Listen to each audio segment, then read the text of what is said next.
going to work on building an art page in this video. I'm just using a regular thin page art journal that I've been working in. You can see the pages are kind of thin. If you watch my shorts, you see I don't normally protect the page, the other pages, but I'm going to do it on this one just because it might be helpful for you. You can see I've done a page and it's bled through. I don't mind that myself, so you have options. So I'm thinking I want to use a little bit of the music sheet as part of the background.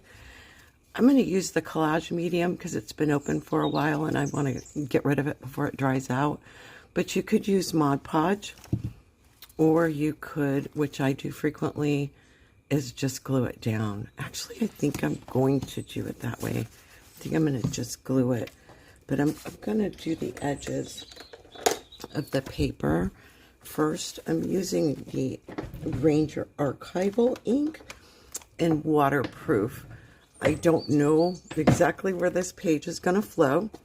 So with that in mind, I want to use a waterproof ink in case I use water or any other kind of acrylics. I don't want this ink to run. So if I use the oxide inks, the distress inks, and I put water, it could very well react and I wouldn't get what I want. So I don't want a reaction on this edging, so we're just gonna do a little of that and give it a nice edge.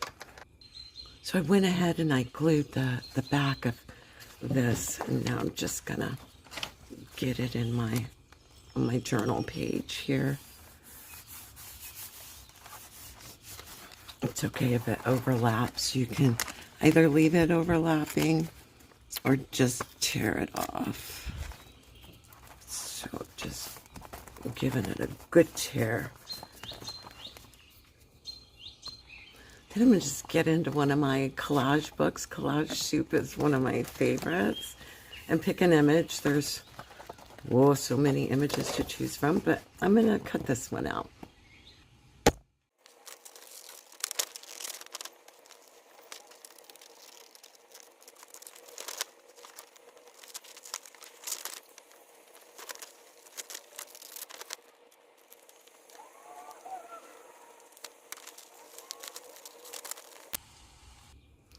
Now that I've got the image cut out, I can start working on more of the colors of the background. I really cut this one up pretty good.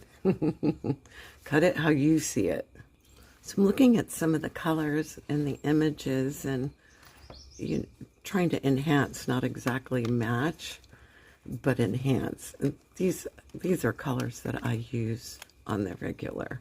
So pick the colors that you prefer. I get a little messy with my paints. I just go in with my fingers and have a really good time with it. I kind of use each finger as its own color brush, so I'm not making mud. So if you do drag them together, mix the colors too much, you're definitely gonna face an issue where you might be making mud. Mud being mixing the colors and getting brown. So now we've got this. Then I'm just coming in with a couple of wet wipes. They're just water. They're a no-name brand. Found with the bathroom tissues, and I'm just dabbing, giving maybe a little spin and a dab. I just kind of want it to look a little old, a little worn, definitely messy. I'm not looking for precision. Since this is my art journal, that's what I'm doing. You do what you want in yours. So there's my background. Then I'm going to give it a good dry. I'm using a heat gun. Boy, it's a messy one. But maybe the better thing is to use a blow dryer on just the air temp. If you are using a heat gun and you smell paper burning, it's your paper. Pull it away from the paper. You can see I'm wrinkling. I don't mind that. This is my art journal. This is my creative method. I'm drying the back of the page. Gonna give it a good dry. Takes a few minutes. Sometimes when I'm doing this, I'll pause for coffee and let it dry. Okay, it's nice and dry. If any of your pages curl, you can just bend them back. The paper has no memory, so it can just bend right back. So now I'm looking at my image again. Kind of seeing where I think this feels a little bland. So I'm going to add a little pop of this pink over there. So I'm just getting another wet wipe. I don't want a lot, just a little. So I've got it on the wet wipe. See again, see I had used Distress Oxide. This would be blurring out right now from the water that I'm using. Ooh, that was just not enough. Maybe I should go full tilt here. Much better. I definitely don't mind having white. Well, that's just going away too quickly. I think it's because of the wet wipe. It's too fresh. Okay, I think I was saying I don't mind the white, but I do like colors to be kind of everywhere. So all throughout my process, I'll check and I'll see what is this looking like for me. I'm going to check over and over and see how I'm building my page. So at this point, I'm finished with the acrylic ink. So I'm going to go ahead. I do like creating a stitched border on mine. I've used the Diablos a lot. I do use them, but whenever I put water against them, they smear, which is great. They write through anything, but I'm giving it up for the Sharpie. The Sharpie has come up with something for us artists. So you can do dots, slashes, whatever you like. Sometimes I even use a stencil to do the edging.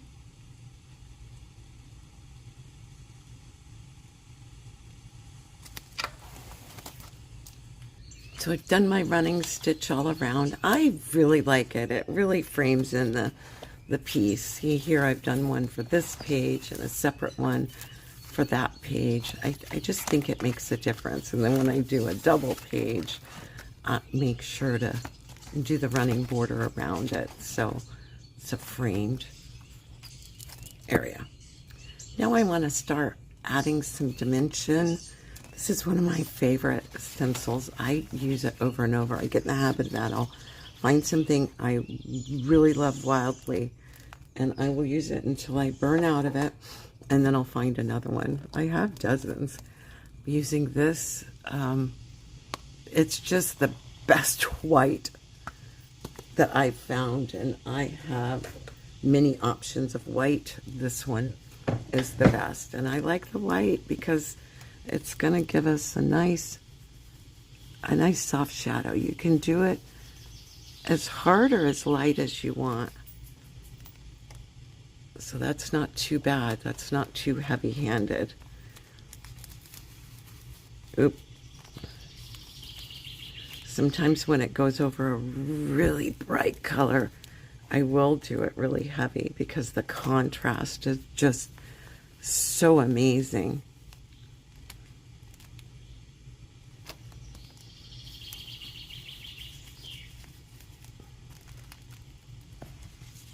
And I'm going to do that on the other side as well. Decided just mid-stencil to switch it up and just add a different color. So you can do that. You can be going along and think, I really think I'm going to add some different color.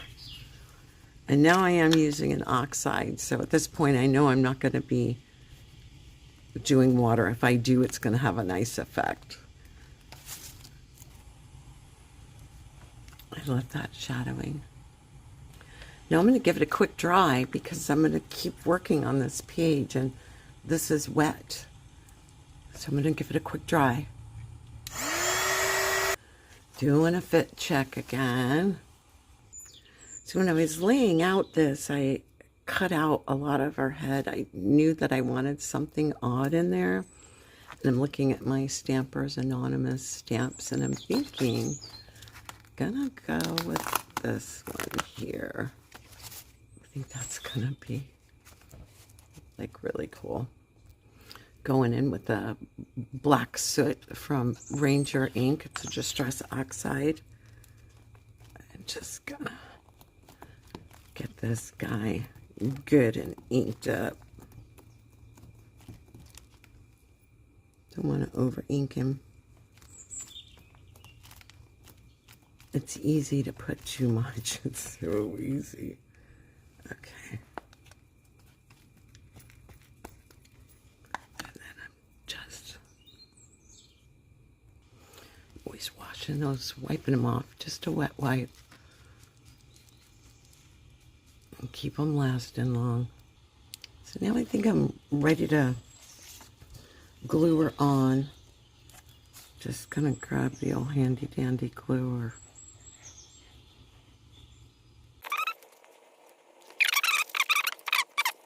A little bit. And I just noticed something. So in the middle of creating, you notice a problem. Fix it. There we go. Oh.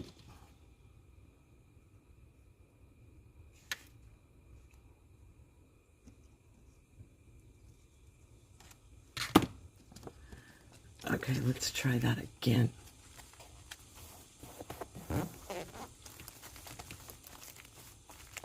And there we go.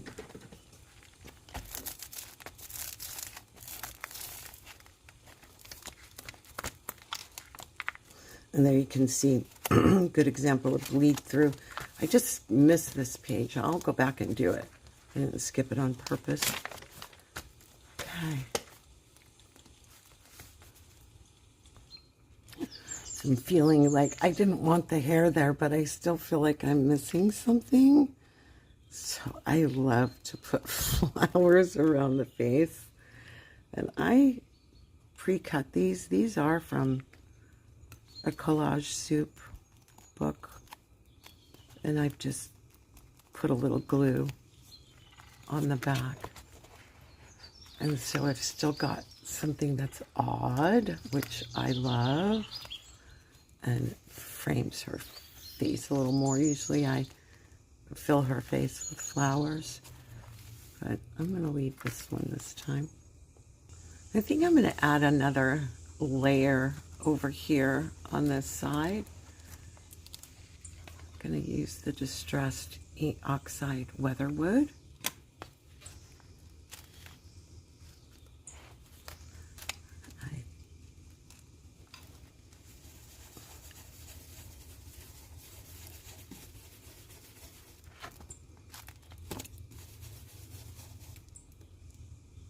Oh, that's going to be pretty.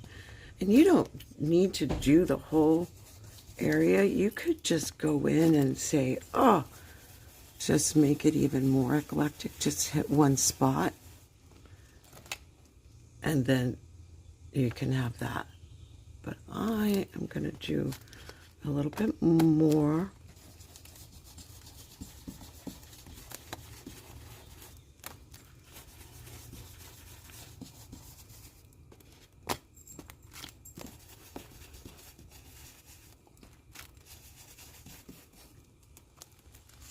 And voila.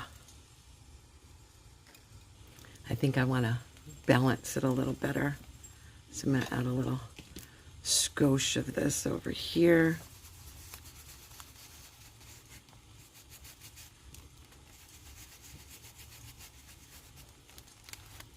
There we go. And I also need to confess that typewriter up there, I really didn't like it at all. So here's a solution. If you put something down and you don't like it, cover it up. So this works. That's the great thing of art journaling, is now it's gone. Like it just wasn't maybe meant to be there at all. You never know it was there. Look how much darker it came out because the oxide and the oxide hit together. That's pretty cool.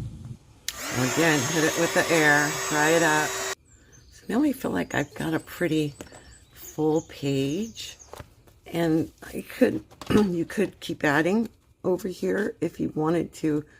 I'm gonna add sentiments. Usually I pull out something or I stamp something on, like condemned. She's not going to be condemned.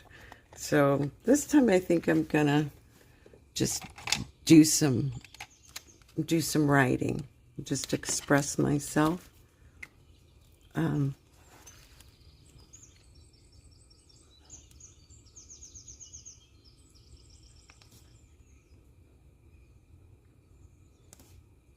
Free to create.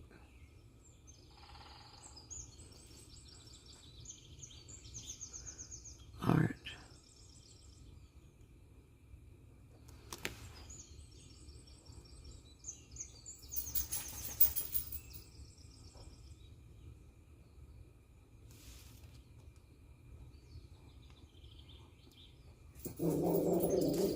Oh, that's my puppy.